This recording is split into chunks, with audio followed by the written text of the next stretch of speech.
এই গরমে রেডি হয়ে বাইরে বেরোতে ভালো লাগে বলো, কিন্তু বড়মশাইয়ের মানে আবদার, চলো যাই আমরা একটু ফুচকা খেয়ে আসি বাইরে থেকে, বাড়িতে আমার আর ভালো লাগছে না, চলো তোমাদেরকে একটু ঘুরিয়ে নিয়ে আসি। তো গেছিলাম একটু বাইরে ফুচকা খেতে। লস হলো কি, অনেক টাকা খরচা হয়ে গেছে, ও বউ বাচ্চার জন্য তো কামাই করো না। ব্যবসায় লস হয়ে গেল বলছে। আমি নিয়ে গেছি, আমি যেতে নিয়ে গিয়ে খরচা করালাম, আমি রাগ করিনি, কারণ আমি নিয়ে গেছি তো, ও নিয়ে গেলে ফুচকা খাওয়ার খুব ইচ্ছে করছিল আমার পরে, ভেরি ব্যাড আজকে ফুচকা খেতে পারিনি, লেট করে বেরিয়েছিলাম, এই গরমে আমার বেরোতে ইচ্ছা করছিল না, ঘামাতে ঘামাতে তারপরে যাওয়া বেরোলাম, বৌদিদের বাড়ি গেছিলাম, একটু গল্প গুজব করলাম, এই ফাঁকে আবার ফুচকা সব শেষ, জল ফুচকা খাওয়ার খুব ইচ্ছে ছিল। আর আমরা দুজনে দুটো এগ রোল খেয়েছি, মাহি আইসক্রিম খেয়েছে, বাবা মাহি তো বড় লোক, দাম দামি আইসক্রিম খায়। আর নিয়ে আসা হয়েছে দেখো হট ডগ রোল, মাহির এটা না খেলায় না, তুমি হাতে নিচ্ছ কেন? আমার জন্য একটা স্প্রিং রোল আনা হয়েছে, এইটাই এখন খাবো।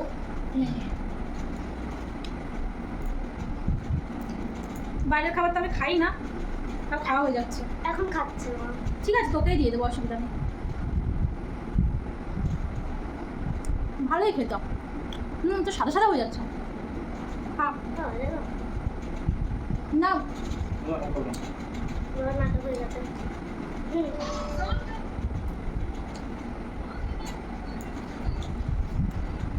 তুমি যে মাল সব কিছু ভালো, সব থেকে ভালো হচ্ছে কি জানো, কেক সব থেকে ভালো, কেক দারুণ টেস্ট। চলো খাই তাহলে, চলো শুভরাত্রি, good night, tata bye bye.